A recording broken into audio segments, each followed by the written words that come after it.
Well, good morning, everyone, and thank you for joining us this morning for the webinar focused on updating and revisiting your farm's goals. As a quick reminder, all attendees are muted and videos are shut off. However, we'd love for you to engage with today's presenter using that chat feature that can be found in the bottom of your screen. Before we begin, I'd like to introduce our experts on the call today. We've got David Widmar and Brent Gloy, co-founders of Agriculture Economic Insights, and our own internal expert, Steve Narig, Senior Financial Officer, and Shelby Myers, Sustainability Advisor. Together, this panel will share insights from a diverse perspective of what you can do to prepare for your farm for the year ahead. As a reminder, this webinar is intended for informational purposes only and is not for public or media consumption. Any opinions expressed by the presenters are their own and do not necessarily reflect those of Farm Credit Mid-America. With that, we'll go ahead and get started, and I'm going to turn it over to Brent Gloy. Thanks, Micah. It's great to be here with everybody this morning. Nice and sunny. It's really coming through my window here and kind of hit me right in the eyes, but nice day out here and a good day to talk about updating and revising your farm's goals. And I think this is a perfect time of the year to have this conversation because the year, at the end of the year, it's a good time to kind of reflect on what you've accomplished in the last year, maybe what you want to accomplish going forward, and set some priorities. There's a lot of business meetings that take place this time of year. There's a chance to kind of close your books and work with your accountant and your financial service officers to kind of get some things planned out and think about, and that makes it a perfect time to update and revise your farm's goals. Goals are really important. Um, it provides us kind of with that North Star of where we're pointing our business and where we're pointing our time and our resources and what we want to accomplish. Because as we all know, there's limited resources all around us. We only have so much time to do things. We only have certain amount of capital resources. So those are scarce resources, and we have to prioritize how we're going to use them. And one of the things we have to do is kind of face that reality of there's a lot of trade-offs, a lot of trade-offs in life, a lot of trade-offs in business. There are only so many things we can do. And so getting some ideas for what your different priorities are, whether they be personal priorities, business priorities, and kind of what time scale we want to work on our goals on is really, really important. Goals also help us measure our progress and our success. So we can set a goal to do something and we can see, over time, hey, we either did it or we didn't. And one of the things I always encourage people to do is take some time to write down some of these goals and put them in writing. And it's a very, very powerful exercise because one of the things I've found through my career is that when you do take the time to write those goals down, you tend to remember them. There's just something to actually committing to do something. I can sit here and say, oh, I want to do this or I want to do that until I actually put that on paper. It's just kind of a dream, and it's maybe something. Well, yeah, it'd be nice to do, but once you write that on paper, it has a way of focusing your efforts and focusing your plans on getting some things done. And I can still remember sitting in meetings and writing down some goals for the farm business of things I wanted to achieve over the next 5 years, and still honestly kind of almost remember that process of like when I was actually writing that down on the paper, which is kind of weird because as my wife tells me, I can't remember anything. So, I do seem to forget a lot of things, but I can remember that day almost as if it were yesterday. So there's something magical about taking the time to build your goals out, think about them, and write them down. And I think it's really, really helpful. Now, when we're setting goals, one of the things that we always try and encourage everybody to do is to work on writing SMART goals. And that's something it's one of those I can't remember what you call those. It's like an acronym or something. Each letter in the word SMART stands for something, and we used to use that all the time. And the specific, measurable, achievable, realistic, and time bound. And so we always say, like to get your goals to follow those terms. And it sounds really simple, but it's really, really important that you do this because it really makes the goal setting work a lot better. So what do we mean by specific? Means it has to be clear for all the stakeholders. Be the best farm in the county is not really very specific. What we want is a goal that's very specific. What does it mean to be the best farm? What does it mean to be the best? Whatever it is, get that into something specific and clear so that everybody can see what you're trying to achieve, and that you can communicate to everybody involved with your farming operation. We also like to see those goals be measurable, because if they're not measurable, it's really hard to know whether you've achieved the successes that you had hoped for or not. So we can set a specific target that is very measurable, that we can say, at the end of the year, hey, we either did this or we didn't. How close did we get to coming to it or not? And that brings up the question of, okay, so how much of you've all heard that term, it's a stretch goal or something that's going to require a lot of things to go right to achieve. So we want to set generally goals that are achievable, because we say, we want to land a rocket on the moon. For most of us, that's not achievable. But what we want to do is pick something that, hey, we think we can do this. It might be a little bit of a stretch, but it is something that we can achieve. And what is the probability that we reach that goal in this time frame? I recently heard, speaking of rockets, Elon Musk was talking about, catching that rocket, which I'm sure everybody saw when it landed. And he said, well, I knew at some point the probability of it succeeding was not zero. It was clearly a stretch goal to try and achieve that, but he had set the goal of catching it because he knew that it was something that was theoretically possible. So we want them to be achievable, measurable, and specific. The next thing is relevant, and relevant means that it needs to fit into the big picture of the farm. It needs to be something that matters to us, something that we care about, something that fits in with what we're trying to achieve. And finally, we want to set some kind of a time horizon on the goal. When do you hope to do it? And the goal I referenced, at the start of the session was something that, I said in the next 5 years I wanted to do a couple things, and that gave me a time frame of when we needed to achieve it by. And so try and set those SMART goals: specific, measurable, achievable, relevant, and timely.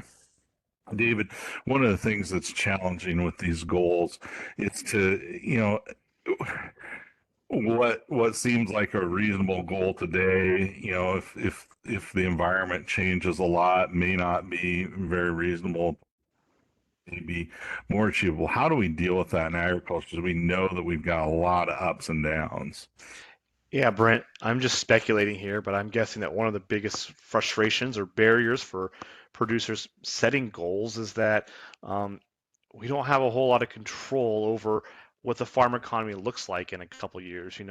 If we have a goal that says, "Oh, I want to save 10% of my paycheck," that's pretty obvious if you're living up to that end of the deal. But when the goal is to maybe save $10 and the paycheck is always moving, that can be a little bit more difficult if as things ebb and flow. So one of the things that we want to put together here to have you think about here is, how do you think about the timeliness of some of these goals? So maybe you have a goal to save some money for a down payment on a new farm, or to plan some sort of expansion. Maybe you want to rebuild some working capital levels. And so you set a goal around some expectations around profitability. And this particular measure comes out of Indiana, looking at a 50-50 corn soybean rotation. And this is the contribution margin. As a reminder, contribution margins is the difference between our revenue and our variable costs. So this would go to, make a rent payment or a land payment if we have some land costs, maybe we're using to cover our family living or our labor and maybe some machinery. And the idea here is that, not all of this is going to be,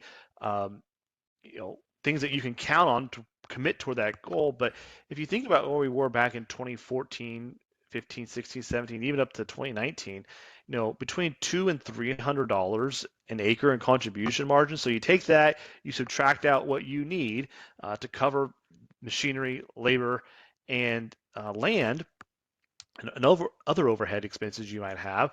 And so this gives you an idea, like, okay, we can set some goals given this environment. But then all of a sudden, you fast forward to by 2022, that contribution margin has more than doubled. And so if we set some goals back in here, all of a sudden we probably say, for example, a working capital goal. We could have made a whole lot of progress towards that goal in just a few short years. And maybe it's a 10-year goal and we knocked it out in 4 or 5 years. That might have felt really good. But if we set a goal here in 2022 or 2023, when we had really strong profitability, and now all of a sudden we've kind of came back to this $200 to $300 range, it starts to feel a little less achievable. And that could sort of be frustrating. It'd be frustrating to recalibrate those goals, but I think it's really important in agriculture to recognize that if we don't make the goal in a time frame that we might have initially had, if we are writing these down like Brent talked about, and if we write out a SMART goal, we can review and say, okay,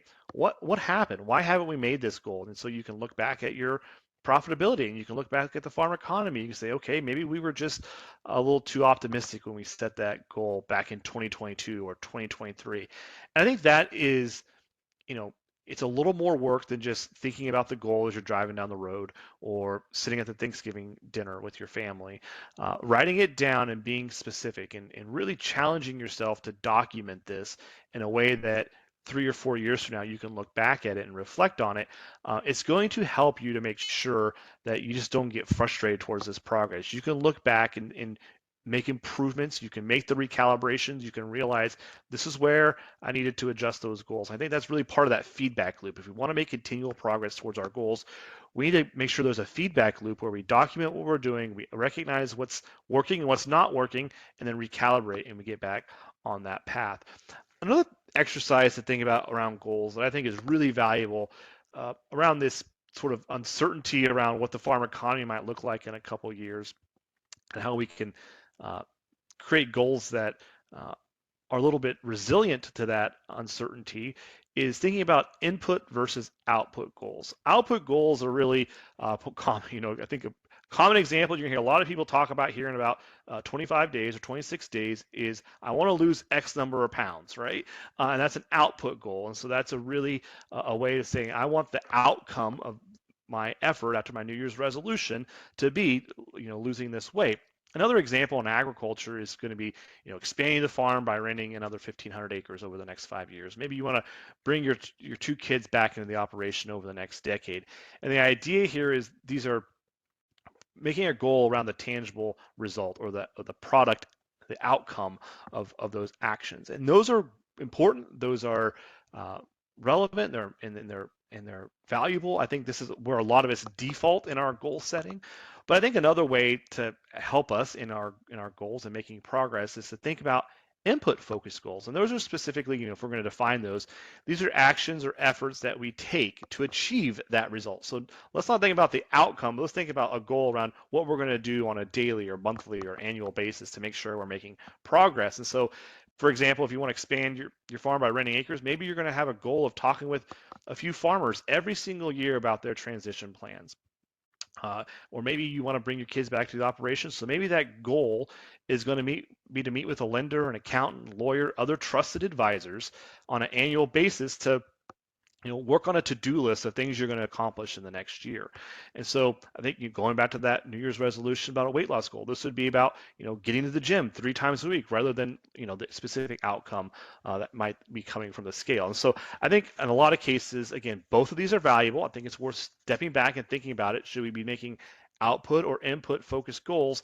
And then thinking about what's the best way to define those goals and being specific. Brent, I want to kick it back over to you for some final thoughts and additional resources. Get off mute here. Thanks, David. So some final thoughts. I think goal setting can be really powerful, and the easiest way to do it is to get started, and the best way to get started is start something simple. Just do some simple goal setting. Maybe it's in your business meeting. Maybe that should be one of your goals, to have, a quarterly business meeting with your family and partners, and maybe an advisor or so. Set some simple goals, review them, update them, see how the progress is coming. The other thing I think you need to think about is not letting others define your goals. They're your goals.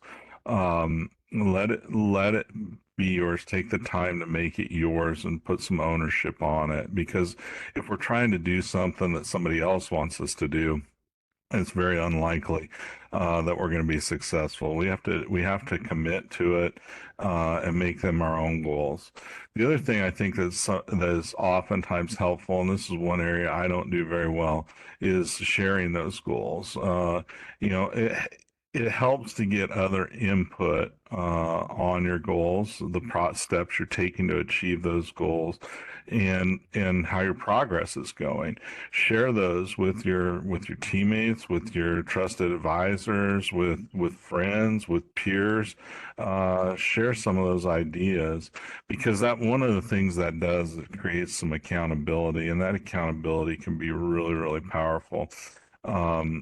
I think oftentimes, I know personally, whether I'm committed to something or not is whether I'm willing to tell somebody I'm gonna do it. Because, one of the things you learn early on is, if you say you're gonna do, one of the key things to your kind of personal integrity is, if you say you're gonna do something, you really work to make it happen.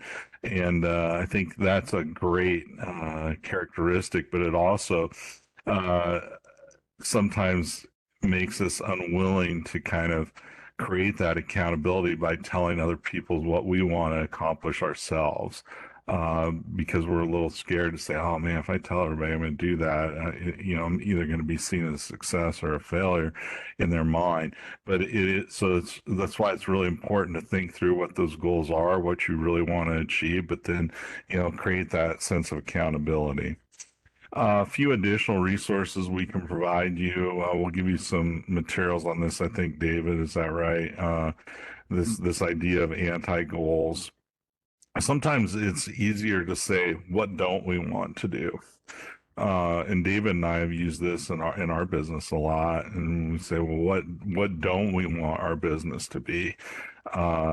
And if we want it to be that, here's what we would do. And it's a useful thought exercise to walk down and say, okay, how many of those things are we doing that we really shouldn't be doing? They're taking us in the wrong direction. So let's think of, that's just a different way of kind of framing that goal if you're struggling with what your goals should be. The other thing that's a really useful tool is something called the Balanced Scorecard, and we'll give you some references on that. And it's a kind of a goal setting mechanism for your entire business and all the functional areas of business: finance, operations, marketing. It gives you an ability to set different goals within each one of those areas of your business and think about what's our progress toward. It's a complicated system. If you're really into goal setting and tracking your progress through that, though, it's a wonderful, wonderful tool to kind of help you implement strategy in a goal-focused setting. So, David, with that, I'm going to turn it over to you to bring our experts in. Yeah, Brent, thanks. And first up, I am excited to introduce our first lender here, Stephen. Stephen helped us a lot here in preparing for thinking about goals and implementing them on the farm. So Stephen, I'm going to have you kick it off by introducing yourself a little bit and your role within Farm Credit Mid-America. Thanks, David. Steve Narig. I'm a senior financial officer out of our Williamsport, Indiana office, which is West Central Indiana. I've been with Farm Credit 35 years, and I'm a proud graduate of Purdue University. Well, good. Great to have you on and great to work with you on this episode. Curious from your seat as the lender, how and why are goals important for producers as you work with them over multiple years? Well, David, as we're talking to customers about, whether it's equipment purchases, farm transitions, if we don't know where they're headed, it's hard to help them make those decisions. And so, a customer can call up and say, hey, I want to trade combines, and here's what my trade difference is. But if ultimately he really wants to buy 160 acres, is he putting himself out of a position to be able to do that? Because like was mentioned earlier in the WebEx, was we have limited resources, so we can't do everything. So if we know the goals, we can help them better align what they're doing with ultimately where they want to go. Yeah, there's always that story about it's not opportunities that get you in trouble. It's too many opportunities that will get you in trouble. We can't pursue all of those opportunities. So goals can really help us, sift through that. How many of the producers that you work with have clear goals? I would say probably 50% of our producers have in their head a clear idea of where they want to go. I'm not sure that there's very many of them that actually put those to paper, and like Brent said, it's really powerful when you have that written down. It holds you to something, but it keeps it front of mind for you so that you can help make decisions to get there. As we were planning for today's event, we were going through some examples of types of goals, and you helped us think of sort of 3 themes of goals or types of goals that might be common around the farm, and we kind of casually titled them, actionable have-to goals, these sort of tricky goals, or maybe overlooked goals. I want to discuss each of those just a little bit and have you talk about it. The first one here are these actionable or have-to goals. Well, and those are goals. You've got a son in the operation, and you've got to set up some type of plan or goal of how am I going to transition that to him. I've seen guys that farm till they're 75, and son's now 55, and he's not done anything. And so if you don't have a goal on how to get him set up and in a position to manage the operation and how to be successful in it, you're putting him in an awful tough position. So the transition planning is a big thing, but it can be as simple as, hey, my annual marketing plan, I've got X number of bushels that have to go to market at harvest because I don't have storage. What's your goals for getting that marketed sometime before you actually drive the semi to the elevator? And those goals can help achieve a higher profitability level for a farmer. Yeah, these are the goals that kind of sneak up on us. We're going to have to make a decision around these, so let's be a little more proactive and more planning to it. The other category I really like that you talked about are these tricky goals, and maybe sort of getting a misalignment between what we're doing and what we really want to accomplish. Can you talk a little bit more about that? Right. I think earlier there was mention, hey, my goal over 5 years is to pick up 1,500 acres. Well, that's a great goal, but if we're paying above market cash rent and not making any money doing it, yeah, we achieved our goal, we're farming more acres, but if we're not making any more money, how's that beneficial to get us ultimately to our profit goals and other goals that we have for the operation? Yeah, it's hard to know if these goals, make sense. So we got to be really careful how we're crafting them and make sure they don't lead us down a path we don't want to go down. Finally, we have these overlooked goals. These aren't very exciting or fun to talk about, but what are some examples of those? Well, one of the key goals in my mind is a working capital goal for your operation. And so when we start looking at borrowing operating money and financing an operation, Guys that have strong working capital are in a lot better position because they have a lower cost of interest on that farm input. And so nobody really wants to think about, hey, I need 20% in working capital or 30% because you just don't see how that impacts your operation. But all of a sudden, if your interest cost goes from $30 an acre to $20 an acre because you've met your working capital goal, that can be huge. Other goals would be equity goals, other financial ratios that way. All right. Well, thank you so much, Steve. I know you're going to stick around and answer questions here when we wrap the 30-minute section up, but we're going to shift gears here and bring in our other expert for this month, Shelby. Shelby, thanks for joining us. Can I have you introduce yourself and tell us a little about your role? Yeah, thanks for having me. I serve as the sustainability advisor that you mentioned, and that is housed in the public affairs team. I've been with the role for just over a year. I too reside in West Central Indiana and am a Boilermaker myself.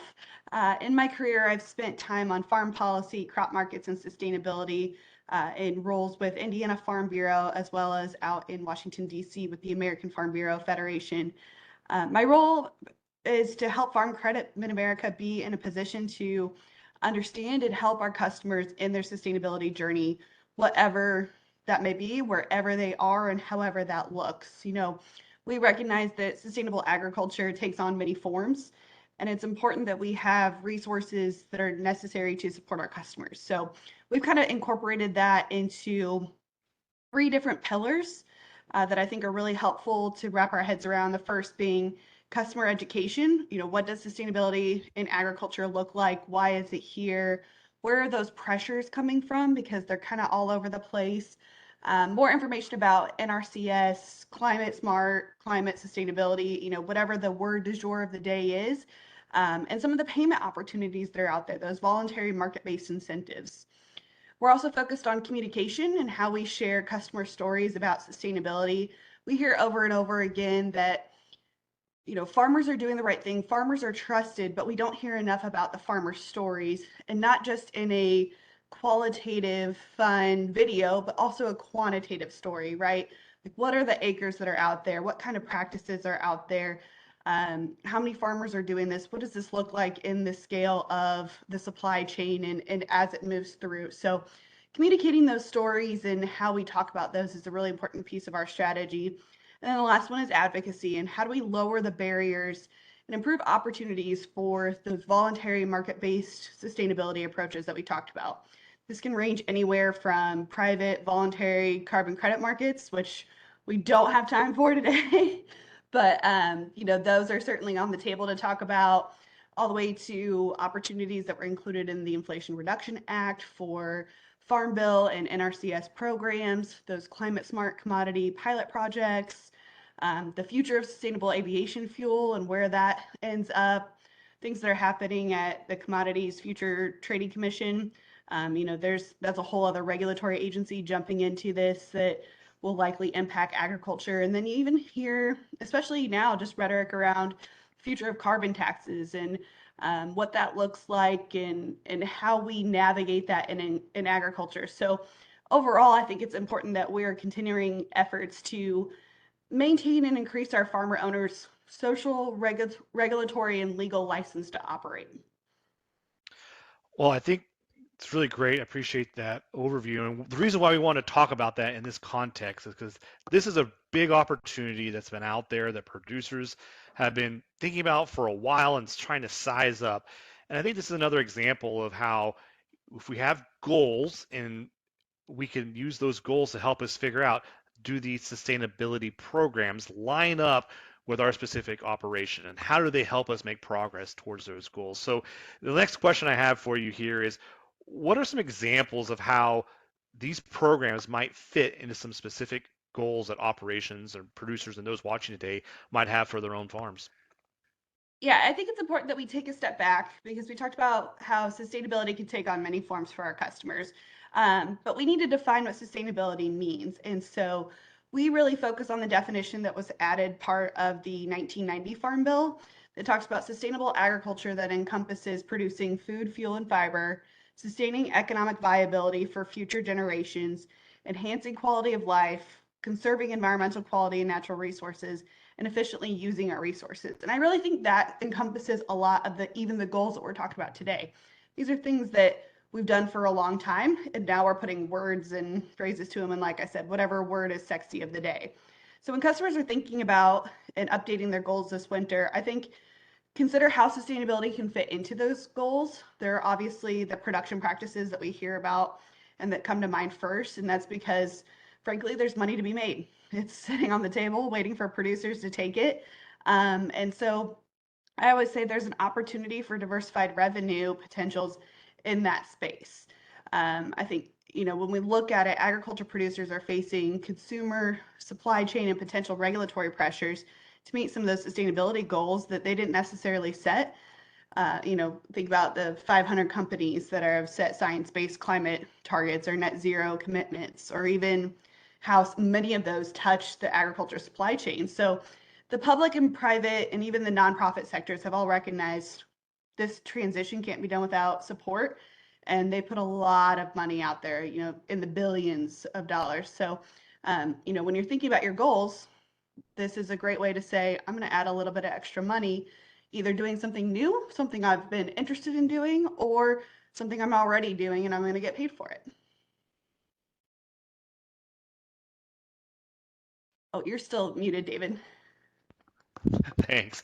Yeah, I was thinking about this. Is if you have a goal to increase your working capital by $50 an acre, and there are lean budget conditions out there, it's going to be kind of hard to, cover all your expenses and grow your working capital in this environment. So maybe this is an example of an opportunity. These sustainability programs, or maybe there's a $10 an acre hypothetical payment, and you think about, okay, over 3 or 4 or 5 years, I'm going to be able to make a lot of progress towards that goal, and this program can help me do that. Before we kick it back over to Micah and get to our questions, is there a easy next step that those watching today that are interested in learning more can follow up and learn more? I'm going to say easy is a relative term. It's going to take a little bit of research, but why not do that when it's 10 degrees outside? Take care of the cows and come back in. There are regular NRCS dollars that are through the Farm Bill programs, like your Conservation Stewardship Program and your Environmental Quality Incentive Program, that have signups coming up. And the Inflation Reduction Act added more dollars to those working lands programs, recognizing that they were very popular and tend to be oversubscribed. So starting at your USDA office and, kind of asking for a bid, if you will, of I'm looking at these practices, I'm considering them, what's the NRCS going rate for implementing this practice, and then start to shop around a little bit. An alternative USDA NRCS program is the Regional Conservation Partnership Program that has public and private dollars combined, that usually involves a nonprofit that you'd work with, say like the Nature Conservancy or Ducks Unlimited, some of those folks that would do a combined project. And then also look at the Climate Smart Commodities partnership programs. It's very similar to the RCPP, just extra dollars, extra paperwork, maybe not even extra paperwork, different paperwork is a better way to say that, with a lot more technical assistance available through some of those dollars. Also a public-private dollar incentive program. And then start talking with your input dealers, your grain elevators. There's a lot of agribusinesses that are offering additional payments that will allow you to stack on top of your USDA payments. So we can start out at a going rate from NRCS at $20 and combine, say, an ADM payment for another $20, all this per acre, just for implementing a practice that we were already thinking about. And then start exploring maybe what new market demand opportunities are out there. I mentioned sustainable aviation fuel, though some of the rulemaking right now is still up for discussion on what qualifies for that. But those could be worth considering too. Maybe you're going to switch your oil seed to a higher oil content to capitalize on that market, and kind of play around with some of your seed varieties. I think making it a goal to start shopping around those programs and see what fits in your farm already, or some of the goals that you were already thinking about doing, and see what kind of added payment you could get to that. Before we go though, I would add, there's a caveat to this. Do your research, but do your homework. Know those terms and conditions of every program you're considering, Some of them come with longer term commitments. Some of them have data requirements. There's there's some extra liabilities you might have to consider.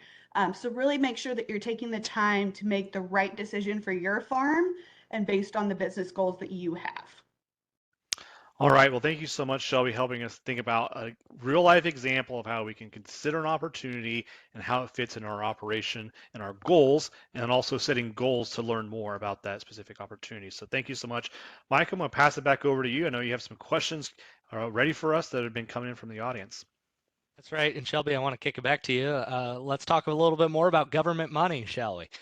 We've been in the headlines about Farm Bill and what's going on with that, as well as the Farm Act that has been proposed in Congress. Maybe just a quick update on your perspective or thoughts around the viability of those two pieces of legislation. Sure. The congressional calendar is getting smaller and smaller by the week as we approach the Christmas holiday. And so you're seeing a lot of legislators in this lame duck session trying to make moves quickly. There's a few reauthorization bills that have to get done before the end of the year. CR would be part of that, or CR would attach to a continuing resolution would attach to some of the reauthorization bills. So a lot of the probability of a farm bill for this year is quickly lowering. I would say, what started very optimistic, those hopes are dwindling. So we might likely expect just an extension of the current farm bill, but there is talk of an extension plus, and the Farm Act is the plus part of that, with some additional economic aid to growers who have previously been enrolled in programs that would be an extra payment. The viability of that is, I might ask, David and Brent, they're 50-50 on this, but I feel like the viability is 50-50 just because the price tag on the proposed Farm Act right now is pretty high, and what kind of appetite there is to do that, though a lame duck session is usually a period of time when we see Congress saying, we can pass something like that and get away with it. So it's a higher price tag. The payment limitations are increased so that more entities can qualify for more money in that. And so that one I'd still say is 50-50 attached to a CR. David or Brent, opposing opinions? Yeah, I think the 1-year extension looks like it's the most likely path forward. You never say never with Congress, but it's pretty close to 100% certainty. I think that another round of ad hoc spending is probably also in play. I think there's two things. I put the probability above a 50%, that plus piece that Shelby talked about, above 50%. But here's a couple things to keep in mind. One, don't plan on it, don't budget it, don't put it in your cash flows, don't go to your lender and talk about it for your renewal until there is a program signed by the president and there's a timeline for when those payments might be making their way to you. It is very, very early. There's some important research out there that shows some really big numbers, but it's a long way from reality. And as Shelby said, it's a very big price tag. And so we'll see how much appetite that has as it makes its way through both houses of Congress and on its way to the president's desk at some point. The second piece to really keep in mind here is, what are you going to do with that on your operation? Are you going to do it to shore up your financial situation, to get your cost structure in order, or are you going to use it in a way that doesn't set you up for success down the road? So really be diligent and deliberate about how you deploy those that potential additional ad hoc funding round. We've had a lot of ad hoc payments over the last 5-6 years. That won't last forever, so to be very deliberate about how you're using those. So let's continue that conversation over, Steve. Let's say that some ad hoc dollars maybe do come back to the farm. What kind of goals or conversations are you having with your customers about deploying those dollars, if you will, on the farm? What goals come front to mind for you, at least? Well, Micah, we're going to suffer some potential working capital losses this year with lower grain prices. So just taking that cash and putting it back into our working capital would be huge. Using that as down payments on equipment purchases and stuff like that. If our goal is to maintain or improve that working capital number, that's going to go against what our goal really is. So I think to utilize that to help maintain and improve our position will help set guys up for more success in the long term.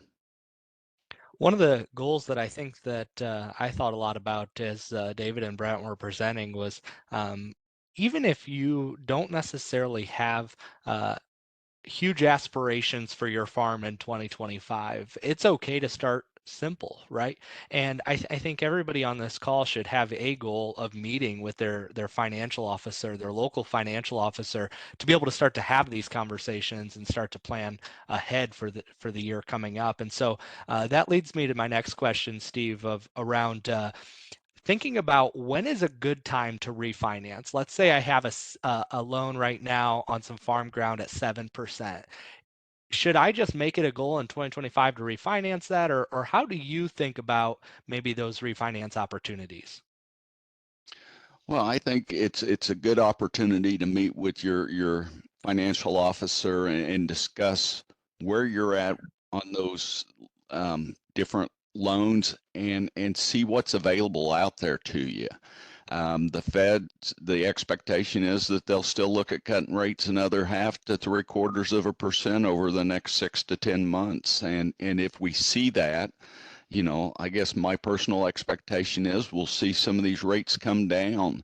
And so, later into 25, there should be better opportunities, but Farm Credit also gives you the opportunity to if we went out and refinanced a loan with the bank today, a year down the road, we'll let you roll that to a better rate when rates improve. And so we will actually watch that rate for you with a computer program we have and make calls and say, hey, Micah, the rates have dropped. Would you like to change that? And we don't have to go through the complete refinance program. So that's just one option and one feature we offer to all of our customers.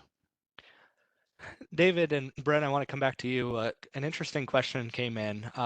We are about 10 years down the road from nominal $3 corn and $7 soybeans. Has the economy inflated now to put a $4 corn and $9 soybean?